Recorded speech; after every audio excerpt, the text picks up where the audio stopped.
Lockdown से पहले गीता के घर का नजारा कुछ ऐसा था कि रोहन ऑफिस जाता था और शिवन स्कूल।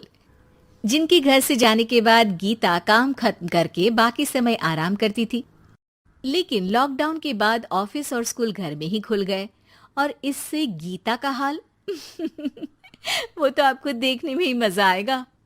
शिविन, ओ शिविन, महाराज उठने के लिए क्या 21 तोपों की सलामी लेंगे? अरे बिस्तर से बाहर निकल, ऑनलाइन क्लास स्टार्ट होने वाली है। अरे तुम भी हद करती हो, स्पीकर की तरह चिल्लाने की क्या जरूरत है? दिख नहीं रहा मेरी कॉन्फ्रेंस चल रही है। अब कैमरा और स्पीकर ऑन कर रहा हूं, मुझे कोई शोर नहीं चाहिए।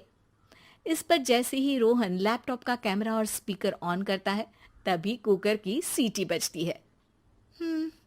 करा लो अब इसे चुप। लॉकडाउन नहीं हुआ, मेरी मौत का फरमान जारी हो गया। दोनों बाप बेटे ने नाक में दम किया हुआ है। ऐसा बोलकर गीता वहां से शिविन के कमरे में पहुंच जाती है, जहां शिविन अभी भी सो रहा होता है। ओ आलसी, अब अगर 5 मिनट में नहीं उठाना तो आज तेरा गेम और यूट्यूब कैंसिल। माँ की बात सुनकर शिविन बिना 1 मिनट गंवाए उठ खड़ा होता है। उठ गया, अभी नहाकर भी आता हूँ।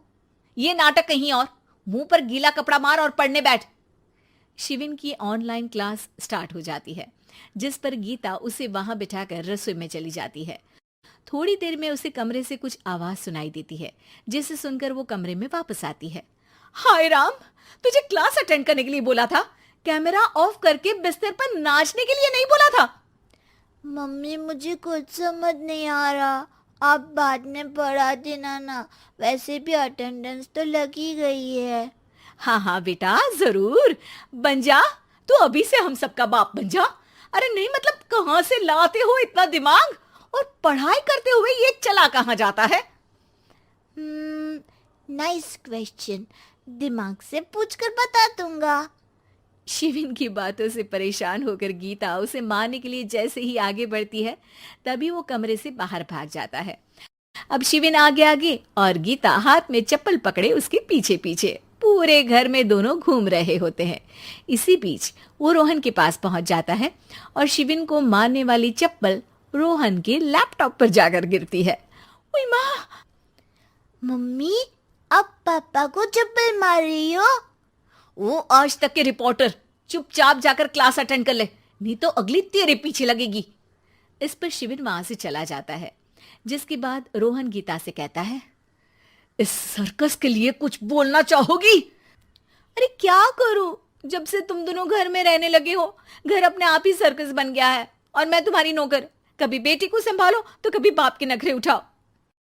इन्हीं सब उथल पुथल में दिन बीतते रहते हैं, जिसमें हर रोज घर के अंदर कुछ नया सियप्पा खड़ा मिलता है, जो ज्यादातर शिविन और रोहन के ऑनलाइन स्कूल और ऑफिस से रिलेटेड ही होता है। एक सुबह, शिविन चल उठ, आज की क्लास जल्दी है।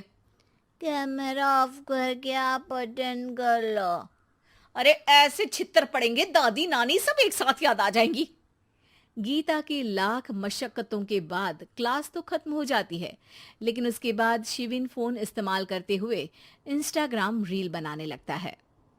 रसोड़े में कौन था? तुम थी, मैं थी, कौन था? कौन था? हाँ, मैं गरीब हूँ। अरे ओ गरीब के बेटे, आजा, मैं बनाती हूँ तुझे गरीब। मैं बताती हूँ रसोड़े में कौन था।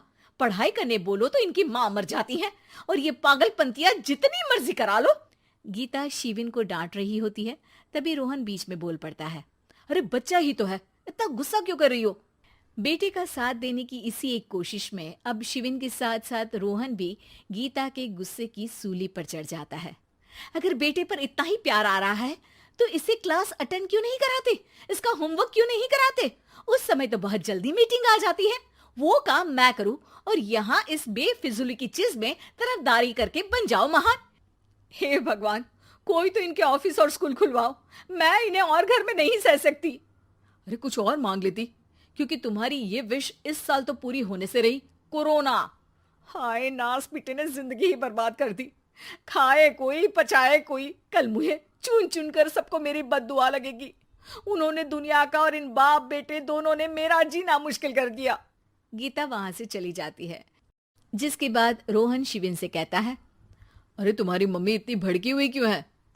आपकी वजह से पूरा समय घर में रहते हो और उस पर कोई काम कराने की जगह बस ऑर्डर देते रहते हो। अच्छा बेटे, सारा इल्जाम मुझ पर? पूरा दिन तो वो तुम पर ही चिल्लाती है। हाँ, मतलब दोनों का 50-50 है, कुछ करना पड़ेगा। वो कहते ना, make the best out of worst. I have an idea. वैसे तुम्हारी माँ सही कहती है, बहुत जुबान चलाने लगे हो, कम बोला करो। अगली सुबह रोहन और शिविन अपनी गलती को सुधारने के लिए गीता के उठने से पहले घर का आधा काम खत्म कर देते हैं, जिसे देखकर गीता खुश हो जाती है और फिर बाकी बचा काम वो तीनों मिलकर पूरा कर लेते हैं। जिसके बाद अब वो सब मिल बांट कर हर काम में एक दूसरे की मदद करते हुए लॉकडाउन का मजा लेने लगते हैं।